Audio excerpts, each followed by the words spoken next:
Hi guys, இன்னைக்கு வந்து force and மோஷன்ஸை பற்றி பார்க்கலாம். ஸோ மோஷன் மோஷன்ஸ்னாலே ஃபோர்ஸ் ஆக்ட் ஆகிறது தான் மோஷன். ஓகேவா? சிம்பிள். மோஷன்னா அசைதல். ஒரு பொருள் அசையிறது தான் மோஷன். சிம்பிள். இந்த அசையிறது வந்து ஒரு ஃபோர்ஸ், அதாவது ஒரு எக்ஸ்டர்னல் ஃபோர்ஸ் அந்த ஒரு பொருள் மேலே அப்ளை ஆகும்போது தான் அந்த மோஷன்ன்றதே நடக்கும். அதாவது அந்த அசைதல்ன்றதே நடக்கும். அது வரைக்கும் அந்த பொருள் ரெஸ்டாகவே தான் இருக்கும். அதாவது வச்ச இடத்துல அப்படியே இருக்கும். ஓகேவா? ஸோ, அந்த இதுக்கு பேர் தான் வந்து பார்த்தீங்கன்னா, அந்த எக்ஸ்டர்னல் ஃபோர்ஸ் ஒண்ணு குடுக்குறோம் பார்த்தீங்களா? அதுக்கு பேர் தான் ஃபோர்ஸ். ஓகே. அதோட எஸ்ஐ யூனிட் வந்து பார்த்தீங்கன்னா, நியூட்டன். அதோட எஸ்ஐ யூனிட் நியூட்டன். ஓகேவா? அதே மாரி இந்த ஃபோர்ஸ்ன்றது வந்து ஒரு வெக்டார் குவான்டிட்டி. வெக்டார் குவான்டிட்டினா, அதுக்குன்னு அ ஒரு மெஷரபிள் மெஷர்மென்ட் பண்ணக்கூடியது. அதுவும் இல்லாம அதுக்குன்னு ஒரு டைரக்ஷனும் இருக்கு. ஓகேவா? இப்ப இந்த டைரக்ஷன்ல தான் அது ஃபோர்ஸ் ஆக்ட் ஆவுது. அப்வர்ட் டைரக்ஷன்ல தான், டவுன்வர்ட் டைரக்ஷன்ல தான் ஃபோர்ஸ் ஆக்ட் ஆகுதுன்னு நம்ம தெளிவா சொல்றோம்ல. ஸோ, அதனால அதுக்கு வெக்டார் குவான்டிட்டின்ற ஒரு இது இருக்கு. ஓகேவா? மேக்னிட்யூட் அண்ட் டைரக்ஷன் இருக்கிறதுனால, அத மெஷரும் பண்ண முடியும். அதுவும் இல்லாம அதுக்கு டைரக்ஷனும் நம்மளால தெளிவா சொல்ல முடியுன்றதுனால, அந்த ஃபோர்ஸ்ன்றத நம்ம வெக்டார் குவான்டிட்டின்னு சொல்றோம். That's it. ஓகே. ஃபோர்ஸ் புரிஞ்சுச்சா? அவ்வளோதான். சிம்பிள். இதுக்கப்புறம் இந்த ஃபோர்ஸ விட்டுட்டு நம்ம டைரக்ட்டா வந்து இது 8த் புக்ல இவ்வளோதான். சிம்பிளா சொல்லப்போனா. அதே மாரியே மோஷன் அப்படின்னு நம்ம சிம்பிளா போனோம்னா, 9த் புக்ல மோஷன்ற ஒரு லெசனே இருக்கும். இந்த மோஷன்ல ஒரு பொருள் அசையாம, ஆடாம, அசையாம இருக்கிறது அதாவது மோஷன்லெஸ்ஸா இருந்ததுன்னா, அதுக்கு பேரு ரெஸ்ட் பொசிஷன் அப்படின்னு சொல்லிட்டு சொல்லுவாங்க. இதுவே ஒரு பந்தோ, இல்ல ஒரு காரோ வந்து நகருதுன்னா, அதுக்கு ஒரு நம்ம எக்ஸ்டர்னல் ஃபோர்ஸ் குடுக்குறோம். அதனால அது நகருது. அந்த இதுக்கு பேர் தான் வந்து ஒரு எக்ஸ்டர்னல் ஃபோர்ஸ் ஆக்ட் ஆகுறதுனால அது மோஷன்ல இருக்கு அப்படின்னு தெளிவா சொல்றோம். சிம்பிள். ஓகே. ஸோ இந்த மோஷன்ஸ்ல 4 டைப் இருக்கு. Linear motion, circular motion, oscillatory motion and random motion அப்படின்னு சொல்லிட்டு சொல்றாங்க. லீனியர் மோஷன்னா என்னன்னா, ஒரு ஸ்ட்ரெய்ட் லைன்ல அந்த மோஷன் இருக்கும். இப்ப கார் எடுத்தோம்னா, எடுத்தா நம்ம திருப்பாத வரைக்கும் அந்த காரு ஸ்ட்ரெய்ட்டா தான் போகும். அதுதான் லீனியர் மோஷன். அதுக்கப்புறம் அது ரைட் திரும்புறதுன்றது அது அந்த ரைட் சைடுல திரும்பி அது ஸ்ட்ரெய்ட்டா போகுது. So that is called linear motion. இதே சர்க்குலேட்டரி மோஷன்னா ஒரு வட்ட வடிவுல சுத்திக்கிட்டே இருக்கிறது. அதுதான் சர்க்குலர் மோஷன். ஆசிலேட்டரி மோஷன்னா என்னன்னா, இப்ப நம்ம கையில அ ஒரு கல்ல கட்டி நூல்ல கல்ல கட்டி தொங்க விட்டு ஆட்டிக்கிட்டே இருக்கோம் பார்த்தீங்களா? அதுதான் ஆசிலேட்டரி மோஷன். ரேண்டம் மோஷன் அப்டின்னா, அது எப்படி வேணா போகும். எடாக்கு மொடாக்கா, ஜிக்ஜாக்கா வளைச்சு, கொழச்சு, கொழச்சு நம்ப அ ஒரு நூல சிக்கல் பண்ணா எப்படி இருக்கும்? அதுதான் வந்து ரேண்டம் மோஷன் அப்டி சொல்ட்டு சொல்றாங்க. சிம்பிளா இத ஞாபகம் வச்சுக்கோங்க. டைப்ஸ் ஆஃப் மோஷன்ல 4 motion. Linear motion, circular motion, oscillatory motion and random motion. So, இந்த மோஷன்லயே 2 இது இல்லாம 2 இதுவா கேட்டகரியா பிரிக்கிறாங்க. அது என்னன்னா, யூனிஃபார்ம் மோஷன், நான் யூனிஃபார்ம் மோஷன். ஓகேவா? அதாவது யூனிஃபார்ம் மோஷன்னா, பாருங்க இப்போ ஒரு கார் வந்து ஒரு ஒரு ஒரு 1 ஹவர்ல 60 கிலோமீட்டர கடக்குது. ஓகேவா? மறுபடியும் அதே 1 ஹவர் அடுத்த 1 ஹவர்ல அதே 60 கிலோமீட்டர் கடக்குது. ஸோ, இந்த 2 ஹவர்லயும் ஒரே நேரம் தான். ஒரே ஸ்பீடு தான். ஒரே டிஸ்டன்ஸ் தான். அதுக்கு பேரு uniform motion. Okay. Uniform motion. Same interval and same distance same டைம்ல கடக்கும். அதுதான் யூனிஃபார்ம் மோஷன்.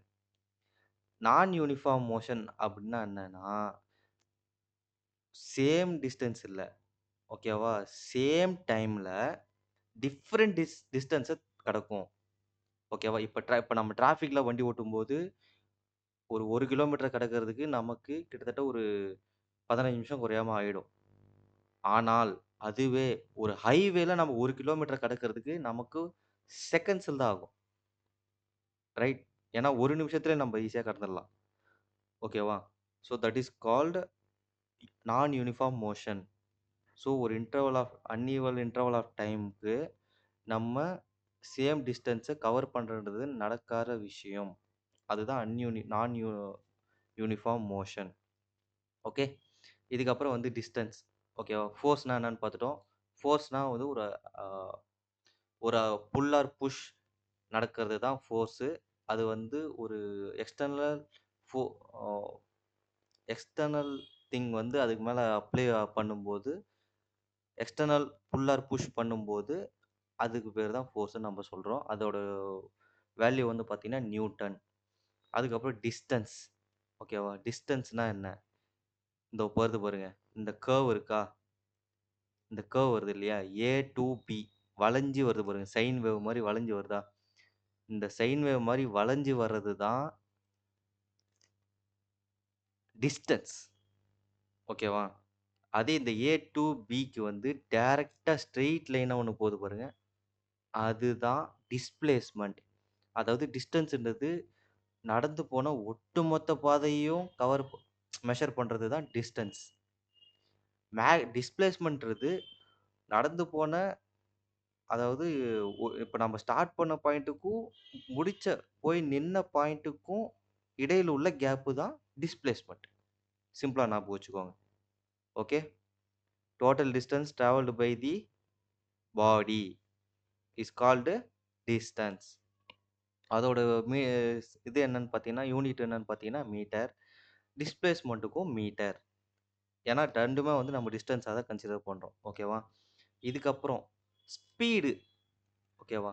இப்போ ஒரு நகரத்த பத்தி பார்த்தாச்சு. இப்போ ஸ்பீடு.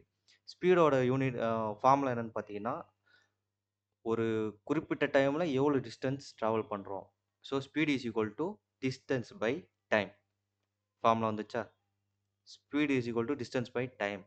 அப்போ டிஸ்டன்ஸ் நம்ம எப்படி சொல்லுவோம்? மீட்டர் டிவைடட் பை டைம் எப்படி சொல்லுவோம்? Seconds. So metre per second. அவ்வளோதான். அத நம்ம அப்படியே திருப்பி இன்வெர்ஸ்ல போட்டோம்னா, ah metre metre in seconds inverse அப்படின்னு சொல்லிட்டு சொல்லுவோம். ஓகேவா? அது இன்வெர்ஸ்ல போட்டாலும் போடலாம், போடாட்டியும் விட்டுறலாம். பட் மீட்டர் பர் செகண்ட்னே நீங்க ஞாபகம் வச்சுக்கோங்க. That is simple. இதுக்கப்புறம் வெலாசிட்டி. ஸோ இது வந்து கனெக்டடா இருக்கும். நீங்க ஸ்பீட படிச்சுட்டீங்கன்னா, உங்களுக்கு வெலாசிட்டி ஈஸியா இருக்கும். வெலாசிட்டி நம்ம ஸ்பீடுக்கு டிஸ்டன்ஸ வச்சு பண்ணோம். ஆனா வெலாசிட்டிக்கு டிஸ்பிளேஸ்மென்ட்ட வச்சு பார்க்கணும். ஓகேவா?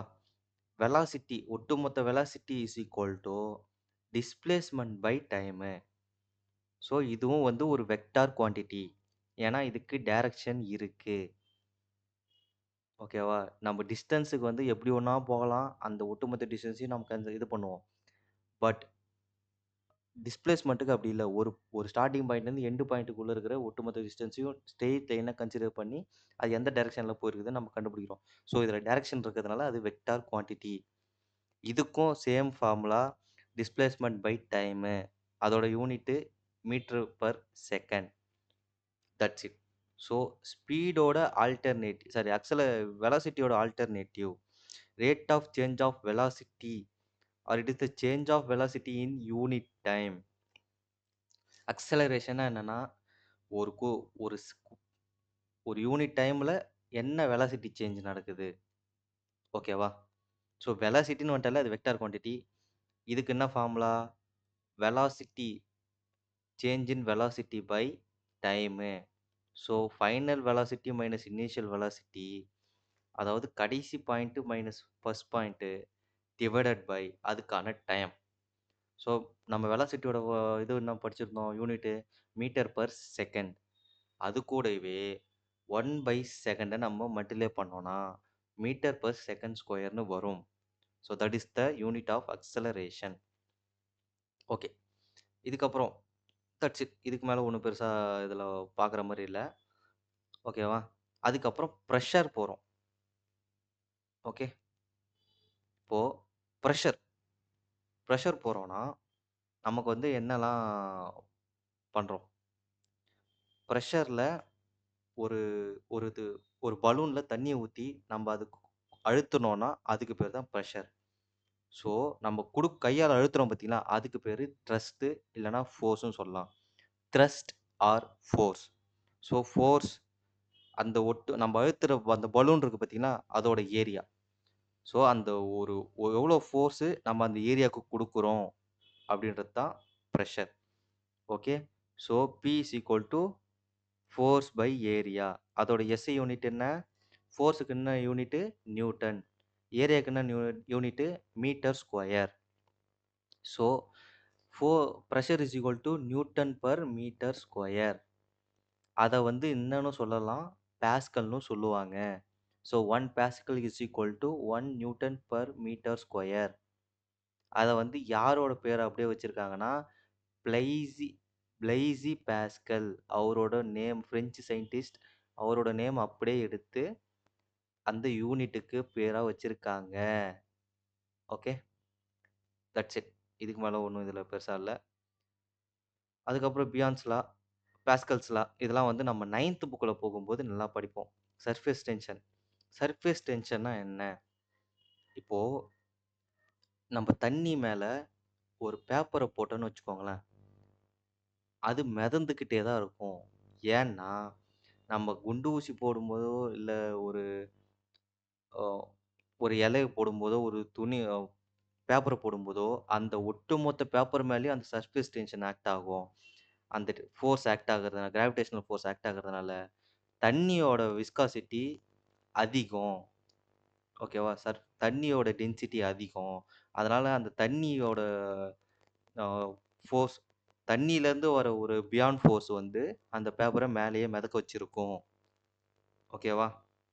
Done. Viscosity force. Viscous force is measured by the poise. So surface tension எல்லாம் ஒண்ணு தான். சைலம் அதுக்கு பேர் தான் அந்த வாட்டர் ஸ்லைட். அதுக்கு சிம்பிளான இது பார்த்தீங்கன்னா, அந்த தண்ணீல மிதந்துட்டே போகும் பார்த்தீங்களா ஒரு பூச்சி. அதுதான் அந்த வாட்டர் ஸ்ட்ரைடர். ஓகே. அதுக்கப்புறம் விஸ்கஸ் ஃபோர்ஸ் ஆர் விஸ்காசிட்டி. விஸ்காசிட்டினா என்ன? ஓகேவா? The frictional force acting between the successive layer of a liquid which act in a to opposite relative motion of the layer is known as viscous force. The property of a liquid is called viscosity. Viscous force is supplied by the unit is called Poisson Newton per Newton per meter square. Newton per meter square. Newton seconds per meter square. Okay, done. ஓகேவா? ஒன்றும் இல்லைங்க. அந்த தண்ணிக்கும் அந்த சர்ஃபேஸுக்கும் நடுவுல இருக்கிற force தான் வந்து அந்த ஃப்ரிக்ஷனல் ஃபோர்ஸ் தான் வந்து விஸ்கஸ் ஃபோர்ஸ்ன்னு சொல்றாங்க. ஓகேவா? இப்போ ஃப்ரிக்ஷனல் ஃபோர்ஸ்னா என்னன்னு பார்க்குறோம். ஃப்ரிக்ஷனல் ஃபோர்ஸ்னா என்ன? இப்போ ஒரு சர்ஃபேஸ்க்கும் இன்னொரு சர்ஃபேஸையும் இப்போ நான் வந்து சேர தரையில வச்சு இழுக்கிறேன். இப்போ நான் சேர தரையில வச்சு புஷ் பண்றேன்னா, நான் எந்த பக்கம் புஷ் பண்றேனோ அதுக்கு பேரு ஃபோர்ஸ். அந்த பக்கம் ஃபோர்ஸ் ஆக்ட் ஆகுது. அதுக்கு ஆப்போசிட் சைடுல ஈக்குவலான ஃபோர்ஸு தரையில என் சேருக்கு ஆப்போசிட்டா நடக்கும். அதுதான் ஃப்ரிக்ஷனல் ஃபோர்ஸ். ஓகேவா? சிம்பிளா. இப்போ இந்த ஃப்ரிக்ஷன்ன்றது எல்லாத்துலயுமே இருக்கும். சாலிடா நிக்கிற இடத்துல நிக்கிற பொருளுக்கும் இருக்கும். நகர்ற பொருளுக்கும் இருக்கும். அது நிக்கிற பொருள் மேல வர ஃப்ரிக்ஷன் வந்து ஸ்டாட்டிக் ஃப்ரிக்ஷன். அதுல பெருசா எந்த ஒரு லாஸும் இருக்காது. ஹீட்டும் வராது. எந்த ஒரு ஆப்போசிட் ரியாக்ஷன் பெருசா இருக்காது. பட் நம்ம மூவ் பண்ணும்போது நடக்கிற ஃப்ரிக்ஷன் பேர் என்னன்னு பார்த்தீங்கன்னா, கைனெடிக் ஃப்ரிக்ஷன். அந்த கைனெடிக் ஃப்ரிக்ஷன்ல நம்ம எந்த பக்கம் ஃபோர்ஸ் குடுக்குறோமோ, அதுக்கு ஆப்போசிட்ல ஃப்ரிக்ஷனல் ஃபோர்ஸ் இருக்கும். இது எல்லாத்துலயும் நடக்கும். அதே மாரியே சர்ஃபேஸ் வந்து wear and tear in surfaces in the contact. அதே மாரி அந்த ஃப்ரிக்ஷன் நடக்கும்போது ஹீட் ப்ரொடியூஸ் ஆகும். ஓகே. ஹீட் ப்ரொடியூஸ் ஆகுறதுனால அது தேய்மானம் ஆகும். This is called friction. Okay. Types of ஃப்ரிக்ஷன்ல ஸ்டாட்டிக் ஃப்ரிக்ஷன், கைனெடிக் ஃப்ரிக்ஷன் பார்த்தாச்சு. அவ்வளோதான். மத்தபடி ஃப்ரிக்ஷன் இன்கிரீஸ் பண்றதுக்கு, டிக்ரீஸ் பண்றதுக்கு என்னன்னு பார்த்தீங்கன்னா, ஏரியா ஆஃப் கான்டாக்ட். நம்ம எந்த அளவுக்கு பெருசா ஆ இப்போ எந்த அளவுக்கு பெரிய ஃப்ரிக்ஷன் குடுக்குறோமோ, அதாவது நம்ப பைக்கோட டயர் இதில் இருக்கிற ஃப்ரிக்ஷனுக்கும் காரோட டயரில் இருக்கிற ஃப்ரிக்ஷனுக்கும் ரொம்ப அதிகம். ஏன்னா காரில் டயர் பெருசு, அதோட கா கான்டாக்ட் பாடி ஆஃப் கான்டாக்ட் வந்து அதிகம். ஓகேவா, ரோடு கூட. ஆனால் பைக்கோட டயர் சின்னதாக இருக்கும், அதோட பாடி ஆஃப் கான்டாக்ட் கம்மி, அதனால் அதில் வந்து ஃப்ரிக்ஷன் கம்மியாக இருக்கும். ஓகே, அதுவும் இல்லாமல் இந்த ஃப்ரிக்ஷன் இல்லாமல் ஃப்ரிக்ஷனை குறைக்கிறதுக்கு நம்ம லூப்ரிகண்ட் ஆயில் யூஸ் பண்ணலாம். யூஸிங் லூப்ரிகன்ஸ் அப்படி யூஸ் பண்ணும்போது நமக்கு ஃப்ரிக்ஷன் குறையும். அதே மாதிரி பால் பேரிங்கில் இருக்கிறதே ரொம்ப கம்மியான ஃப்ரிக்ஷன் எதில் கிடைக்கும்னா பால் பேரிங்கில் தான் கிடைக்கும். ஸோ நம்ம ஃப்ளாட் சர்ஃபேஸில் வச்சு நம்ம தள்ளுறதுக்கு பதிலாக ஒரு பால் பேரிங்கில் வச்சு இது பண்ணும்போது நம்ம ஃப்ரிக்ஷனை ரொம்ப ரொம்ப கம்மியாக யூஸ் பண்ண முடியும். So this is the main thing. ஓகேவா, ஃப்ரிக்ஷன் வந்து முடிஞ்சா இப்போது நம்ம வந்து ஃப்ரிக்ஷன் முடிஞ்சு இப்போது 9th புக்கில் அந்த ஒட்டுமொத்த இதையும் பார்த்துருவோம். டிஸ்பிளேஸ்மெண்ட் முடிஞ்சா, அக்சலரேஷன் முடிஞ்சா, இதுக்கப்புறம் வெலாசிட்டி கிராஃப்லாம் முடிஞ்சு போச்சு. இதெல்லாம் ஒரு பெருசாக இல்லை. That is called uniform. ஓகேவா, யூனிஃபார்ம் மோஷன்னா எல்லாரும் தெரிஞ்சிடும். Uniform centrifugal force, centrifugal force, centripetal force. ஓகேவா, சென்ட்ரிபிட்டல் ஃபோர்ஸ், அதாவது சென்ட்ரிபிட்டல் ஃபோர்ஸ்னால் என்னன்னா, இப்போ நான் ஃபுல்லாக acceleration is called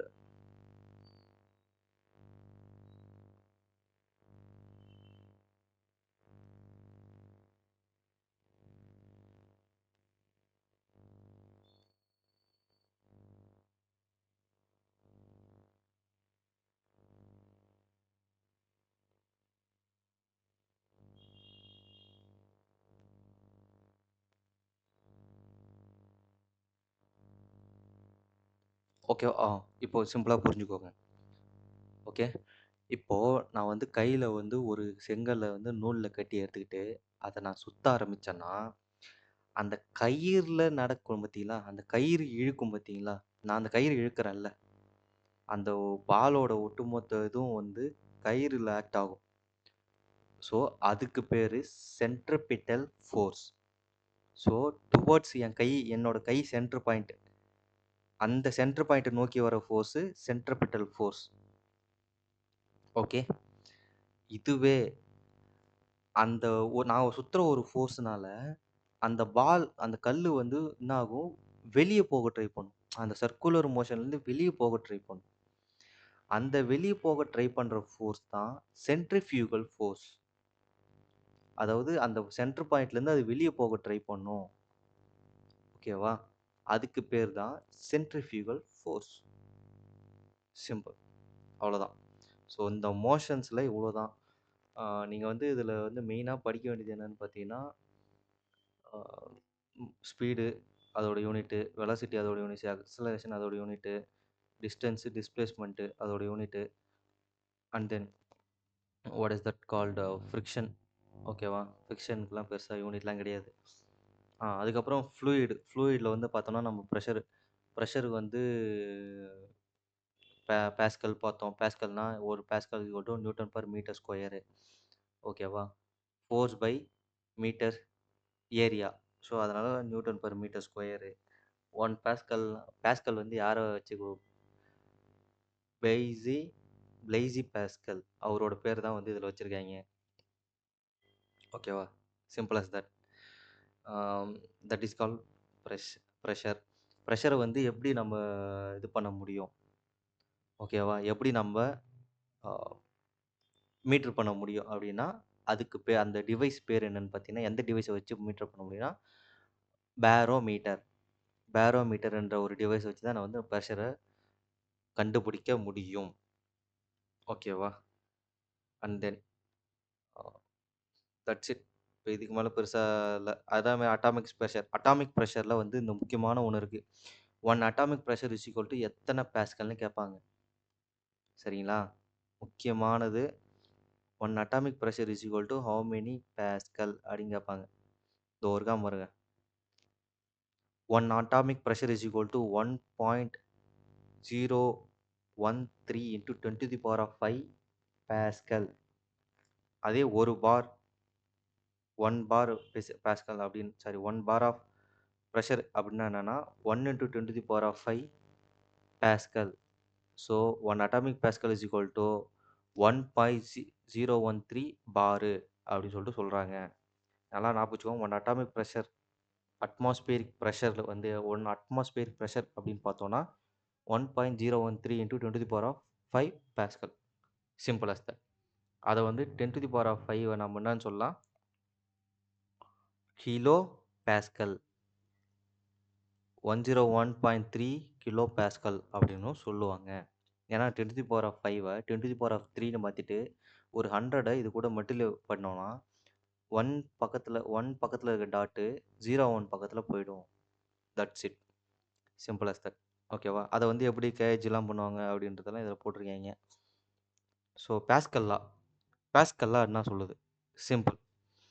இப்போ நான் இங்கே கொடுக்குற அதாவது ஒரு க்ளோஸ்டு சர்ஃபேஸில் இருக்கிற லிக்விடில் நான் எவ்வளோ ஃபோர்ஸ் கொடுத்தாலும் ஒரு பாயிண்டில் எவ்வளோ ஃபோர்ஸ் கொடுத்தாலும் அதே ஃபோர்ஸ் தான் அது அவுட் சைடில் அனதர் பாயிண்ட்லேயும் இருக்கும். இப்போ நான் F1ல் கொடுக்குற ஃபோர்ஸும் ஒன்று தான். அதே அவுட்புட் தான் எனக்கு F2லையும் வரும். இப்போ நான் F2வில் ஃபோர்ஸ் ஒரு 10 நியூட்டன் கொடுக்குறேன்னா அதே 10 நியூட்டன் ஃபோர்ஸ் தான் எனக்கு F1லையும் கிடைக்கும். ஓகேவா? That is called Pascal law. இதை தான் வந்து பாஸ்கல் சொல்கிறாரு. Okay, done. இதை வந்து மேக்ஸிமம் எங்கே நம்ம பார்க்கலாம்னா ஹைட்ராலிக் மிஷின்ஸ், இந்த வாட்டர் பேஸ்டு சம்மந்தப்பட்டதெல்லாம் வந்து பாஸ்கல் லாவை யூஸ் பண்ணி தான் பண்ணுறாங்க ஹைட்ராலிக் மிஷின்ஸில். டன். டென்சிட்டி. டென்சிட்டினா என்ன? ஒரு பாடி த let the density of a substance is mass per unit volume. ஓகேவா? ஒரு ஒரு பந்து, அந்த பந்தோட ஒட்டுமொத்த வெயிட். ஓகேவா? அந்த பந்தோட ஒட்டுமொத்த வெயிட், அதுக்கு பேர் தான் டென்சிட்டி. அந்த பந்துக்குள்ளே எவ்வளோ வெயிட் இருக்குது, அந்த பந்து எவ்வளோ வெயிட் இருக்குது, அதோட ஏரியா, அதாவது அந்த ஒட்டுமொத்த வால்யூமுக்கும் கனெக்ட் பண்ணுறது தான் வந்து டென்சிட்டி. ஸோ டென்சிட்டியோட ஃபார்முலா என்ன? Volume mass by volume. Mass by volume. So அந்த ஒட்டுமொத்த இதுக்கு பர் யூனிட் எவ்வளோ இருக்குது அப்படின்னு பார்க்கும்போது மாஸ்னால் எவ்வளோ? KG per metre cube. So அதோடைய யூனிட் என்ன? KG per metre cube. இதெல்லாம் வந்து என்கிட்ட இந்த பேட் இருந்ததுன்னா ஈஸியாக உங்களுக்கு சொல்லிக் கொடுப்பேன். ஸோ எனக்கும் அதை ஈஸியாக சொல்லிக் கொடுத்து மண்டையில் ஏறிடும். அதை எழுதி பண்ணும்போது தான் இன்னும் சூப்பராக இருக்கும். ஓகே, பார்த்துக்கலாம். அது சீக்கிரமாக ஒரு அந்த போர்டு ஒன்று வாங்கிடுவோம். ஓகேவா? டிராயிங் டேப்லெட் ஒன்று வாங்கிட்டு அதில் உங்களுக்கு சொல்லித்தரேன் நான் எல்லாத்தையும். சிம்பிள் ஆஃப் டென்சிட்டி வந்து நம்ம எப்படி சொல்லுவோம்? ரோன்னு சொல்லுவோம். Simple as that. That's it. அவ்வளோதான். மற்றபடி இதுக்கு மேலே ஒன்றும் இதில் பெருசாக இல்லை. ஃப்ளோட்டிங் அண்ட் ஜிங்க், அதான் பியான்ஸ் ஃபோர்ஸ்னு சொல்லுவாங்க. பியான்ஸ் ஃபோர்ஸ்னால் என்ன? ஒரு இப்போ நான் வந்து அதுதான் சொல்கிறேன்ல, ஒரு பொருளை நான் வந்து போடும்போது அதுக்கு ஆப்போசிட்டில் தண்ணி வந்து ஒரு ஃபோர்ஸ் கொடுக்கும். ஓகேவா? அந்த ஃபோர்ஸ் வந்து நான் மேலே போட்டப்போ, இப்போ நான் ஒரு மரப்பலகை தண்ணி மேலே போடுறேன்னா அதுக்கு மேலே ஆக்ட் ஆகிற ஃபோர்ஸை விட அந்த தண்ணி வந்து அந்த மரத்து மேலே ஃபோர்ஸ் கொடுக்கும். அதனால அந்த தண்ணி மேலே அந்த மரக்கட்டை மிதந்துக்கிட்டே இருக்கும். அதுதான் வந்து பியான்ஸ் ஃபோர்ஸ்ன்னு சொல்கிறாங்க. டன். ஓகேவா? So this is it. அதுக்கப்புறம் ஆர்க்கிமிடிஸ் பிரின்சிபல். ஆர்க்கிமிடிஸ் பிரின்சிபல் என்ன சொல்லுது? அது ஒன்றும் பெருசாலாம் சொல்லல. நீ எந்த அளவுக்கு எந்த அளவுக்கு ஒரு வால்யூமை தண்ணிக்குள்ளே போடுறியோ அந்த அளவு வால்யூம் ஆஃப் வாட்டர் வந்து வெளியே வரும். ஓகேவா? That's it. மற்றபடி ஒன்றும் பெருசாலாம் இல்லை. லா ஆஃப் ஃப்ளோட்டிங் இது ஒன்றும் பெருசாக போட்டாச்சு. Centre of gravity floating is centre of the buoyance are the same vertical line. அதுதான் இது நான் சொன்ன கான்செப்ட் தான். இது அவ்வளோ படிச்சிங்கன்னா உங்களுக்கு ஈஸியாக புரிஞ்சிடும். ஸோ ப்ரெஷரும் பார்த்தாச்சு, டென்சிட்டியும் பார்த்தாச்சு. டென்சிட்டியோட ஃபார்முலா என்ன? Mass per volume. Mass per volume. அவ்வளோதான். Simple as that. இதுக்கு மேலே நீங்கள் எல்லாத்தையும் ஒரு சிம்பிளாக இது படிச்சுக்கோங்க. இப்போ நம்ம ஹைட்ரோமீட்டர் டிவைஸ் வந்து யூஸ்டு டூ ஆ இதோ இருக்கு பாருங்க. லிக்விடோட டென்சிட்டிய கண்டுபிடிக்கிறது வந்து ஹைட்ரோமீட்டர் யூஸ் பண்ணுவாங்க. அதே மாரியே அந்த ஆர்க்கிமிடிஸ் பிரின்சிபல்ல யூஸ் பண்ணி தான் இந்த வந்து ஹைட்ரோமீட்டர் ஒர்க் ஆகுது. இந்த ஆர்க்கிமிடிஸ் பிரின்சிபல் மாரியே ஹைட்ரோமீட்டர் மாரியே இருக்கிற இன்னொரு மீட்டர் எதுன்னு பார்த்தீங்கன்னா, லாக்டோமீட்டர். நம்ம பாலோட தரத்த கண்டுபிடிக்கிறதுக்கு யூஸ் பண்றது தான் வந்து இந்த லாக்டோமீட்டர். இதோ இருக்கு பாருங்க. இதான். இது வந்து நம்ம பாலோட டென்சிட்டிய கண்டுபிடிக்கிறதுக்கு யூஸ் பண்ணுவோம். Simple as that. ஓகே. அவ்வளோதான். மத்தபடி நீங்க இந்த கெமிஸ்ட்ரிலாம் என்ன பொறுத்தவரைக்கும் இந்த சம்மரி ஃபுல்லா படிச்சுட்டு போனாலே போதும். பாயிண்ட்ஸ் டூ ரிமெம்பர், குளோசரி இத அழகா படிச்சீங்கனாலே உங்களுக்கு ஒரு நல்ல ஐடியா வந்துரும். பாஸ்கல்னா என்ன சொல்லுது? ஆர்க்கிமிடிஸ் பிரின்சிபல் என்ன சொல்லுது? Density mass per unit volume of a body. ஓகேவா? Simple as that. ரிலேட்டிவ் டென்சிட்டினா என்ன? Ratio between density of substance and density of a water. அவ்வளோதான். Simple as that. அதுக்கு யூனிட்டே கிடையாது. ஏன்னா மேலேயும் டென்சிட்டி, கீழேயும் டென்சிட்டியோட இத வந்து கேன்சல் பண்ணிடலாம். தட்ஸ் இட் கால். அவ்வளோதான். இதுக்கு மேல இதில சொல்றதுக்கு ஒண்ணும் இல்ல கைஸ். மோஷன்ஸ்ல இவ்வளோ தான் இருக்கு. இத பத்தி நீங்க ஈஸியா நல்லா படிச்சிடலாம். டக்குனு படிச்சிடலாம். ஸோ என்ன பொறுத்தவரைக்கும் கெமிஸ்ட்ரி அண்ட் பிசிக்ஸ் அழகா உட்காந்தோம்னா ஒரே வாரத்தில அழகா படிச்சு முடிச்சிடலாம். சீக்கிரமா நல்லா படிங்க. கான்செப்ட் படி படிங்க. Simple as that. பாய்.